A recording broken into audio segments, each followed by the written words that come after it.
Malipayong adlaw kaninyo mga igsoon, mga youth sa Diocese of Talibon. Salamat sa inyong imbitasyon nga mohatag ko ninyo og gamay nga pagpasabot bahin sa doktrina sa atong simbahan may tungod sa gitawag og pornography. Kining pornography o pagtan-aw sa mga laway nga mga salida talan-awon usa ka mortal sin, bugat nga sala, grave sin sa laing pagkasulti. Atong basahon ang Catechism of the Catholic Church, paragraph 2354.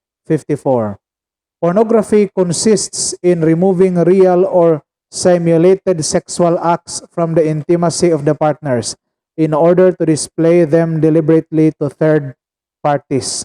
It is a grave offense. Bugat nga sala, mortal sin. Kung ang tao mamatay nga naay mortal sin, bisag usa lang, wa niya makumpisal, impyerno.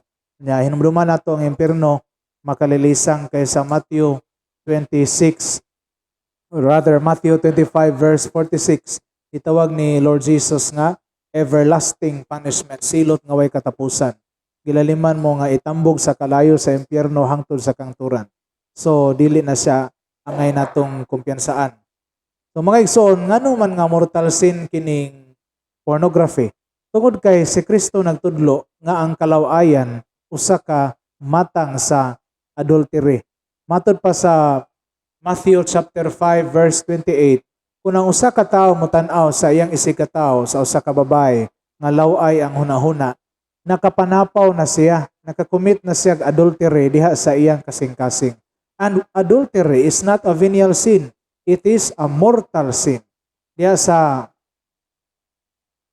Galacia kapitulo 5 bersikulo 19 ngadto sa 21, kauban pod sa 1 Corinto 6:9.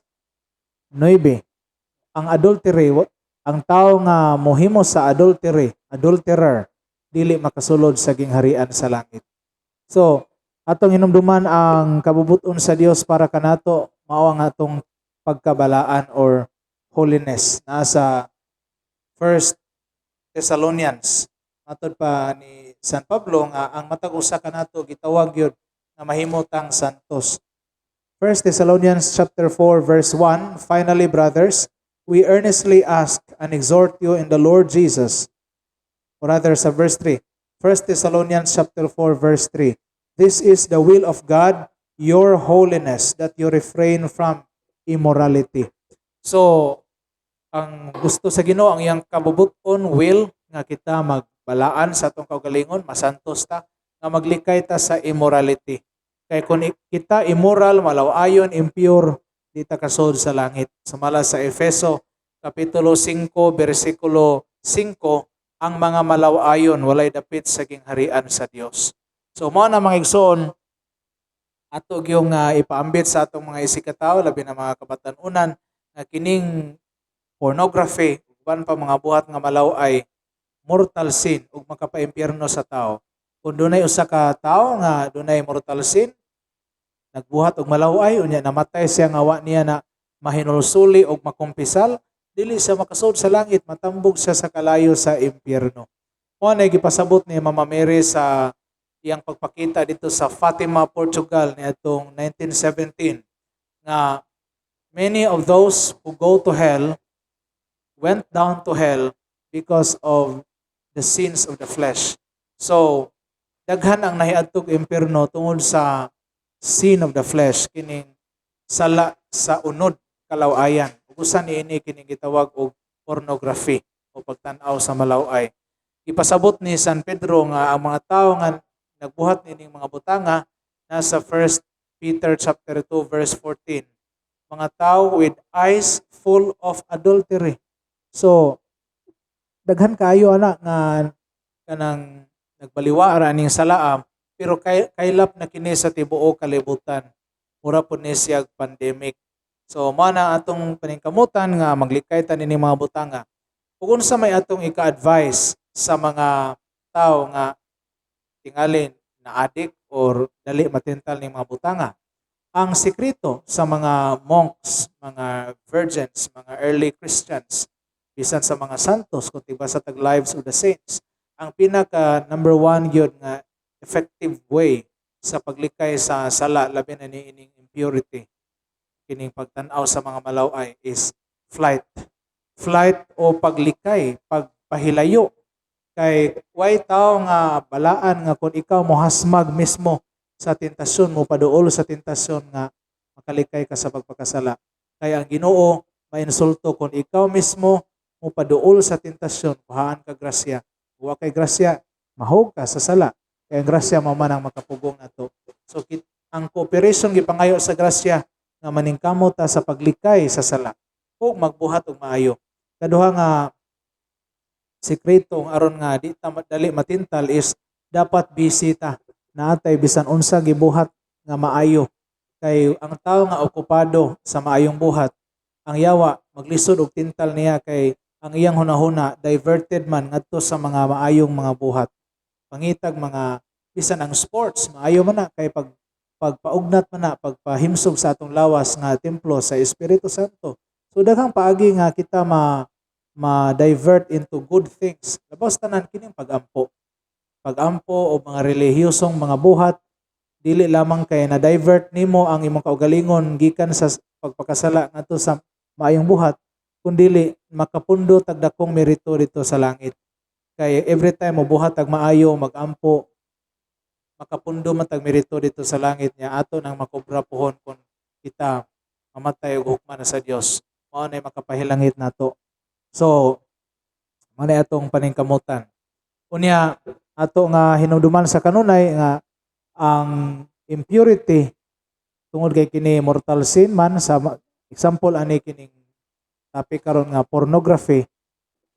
Kinahanglan gyud nga ato gining i-battle tungod kay dali ra ba kanang weak kaayo ang tao. Usa ni sa mga tentasyon nga lisod suklan gumikan kay dili basta-basta ni siya makasa. Labi na kay ang atong lawas, napuyo tasod sa atong lawas. Oh. So, bisag asa ta na atong lawas, mao pa nimo tintal. Kay na may tulo ka kontra sa kaluwasan.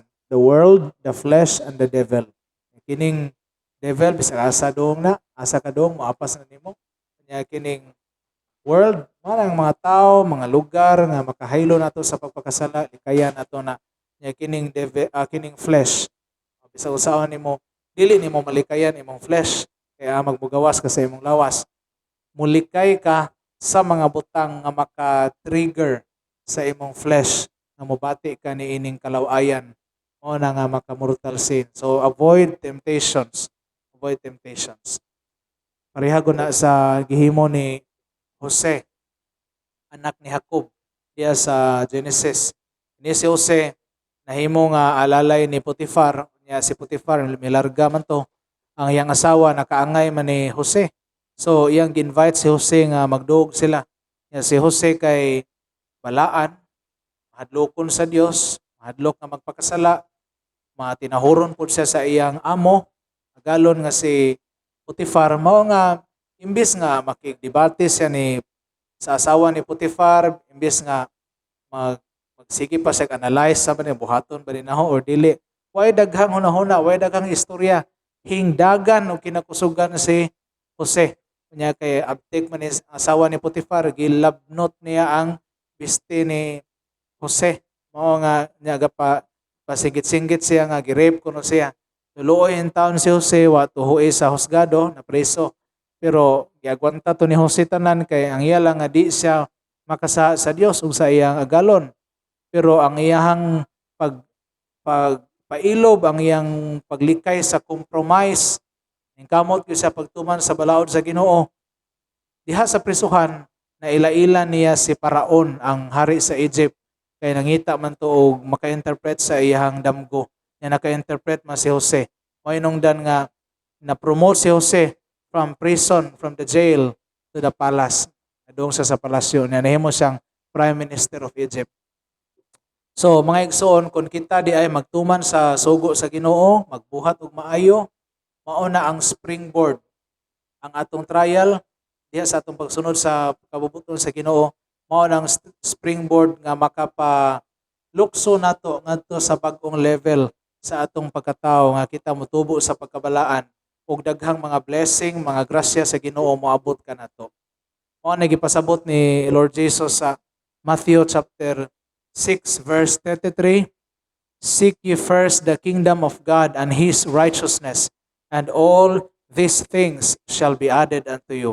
Kung ikaw mangita sa gingharian sa Dios, maningkamot nga mahilangit, mangita sa iyang pagkamatarong, magbuhat og maayo, magtuman sa iyang mga sugo, matod pa igadugang sa Ginoo ang tanan nga mga grasya panalangin sa kalag ug lawas alang kanato. So tinuod na trial sa kalibutan, pero taliwa sa mga trials dili ta mahugno, dili ta maluya to the point nga mo-surrender ta tungod kay ang grasya sa Ginoo mo assist nato tungod sa atong pagsunod kaniya. So ang goal nato, ang will sa Ginoo sumala sa atong gibasa 1 Thessalonians 4 verse 3. This is the will of God, your holiness, your sanctification, and that you refrain from immorality. Maglikay kita ana. Kaya di gani will man ni sa Ginoo. Nya og di ta motuman sa iyang will o kabubuton, di man ta malangit.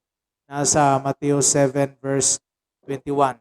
Not everyone who says to me, Lord, Lord, shall enter the kingdom of heaven, but only he who does the will of my Father who is in heaven. So kadto nagtuman sa kabubuton sa Ginoo marag makasakag langit. Mga igsoon, ato ning paningkamutan mao ni ang challenge labi na sa atong panahon karon, sa atong generation karon, ining murag sex culture, kining mga rampant nga pornography ug mga kalawayan. Pero dili ni siya totally makapasubo nato. Kay usa pod ni ka okasyon sa pagkabalaan. Okasyon ni nga mo practice ta sa virtue of chastity and self-control. Nya kaya man nato na mga igsoon kay di man musugo ang Dios og butang nga imposible matod pa sa Council of Trent. Kay mahog nga nonsense na Ginoo, pasugo-sugo siya nya di katuman ang tao. So God commands no impossibilities matod pa sa Council of Trent. Unya dili lamang kay kaya sa tao, kundi kaya sa tao uban sa panabang sa Ginoo. Mo nang unsa may tawag anang panabang sa Ginoo aron malig-on ang tao nga makapugong sa pagpakasala, nga madasig siya sa mayong buhat, mo na gitawag og grasya, actual grace. So ato nang pangayoon pinagi sa pagampo.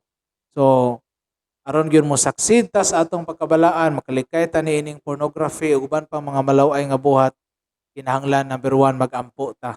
Ikaduha, flight, maglikay sa tanang kahigayunan sa sala, okasyon sa sala. Kini mga okasyon kay may pwede man nagtaw, pwede lugar, pwede butang, bisan unsa ana nga makaangin nato sa pagpakasala, likayan nato na aron dili ta mahitong pawak. Kay ang Ginoo magyud ang pinakauna gyud. God first gyud. Bisag unsa pa atong trabaho, atong kinabuhi, atong state of life, so, bisag asa pa ta nagpuyo, God first gyud. Kay kun unahon nato ang Ginoo na bahala magpahiluna sa atong kinabuhi og labaw sa tanan. After our life on earth, di ta mahadlok mamatay. Hadlok ta sa process of dying. Ligsan ba ka? Mo ba ka? Unsa na diha? Pero ini kamatay nimo, ultahan lang di ay nang kamatayon kay niglatas nimo ana langit na. So mo na atong goal ug ambisyon. So aron makabot nato na karon buhaton nato unsa nga buhaton. Kay aron way mahay ba? Buhaton nato tanan nya ampo gyud taman-taman. Kay ang grasya sa Ginoo motabang gyud nato. So I hope do na mo gamay nga nasabtan. Salamat kayo sa inyong pagpaminaw and may God bless you all.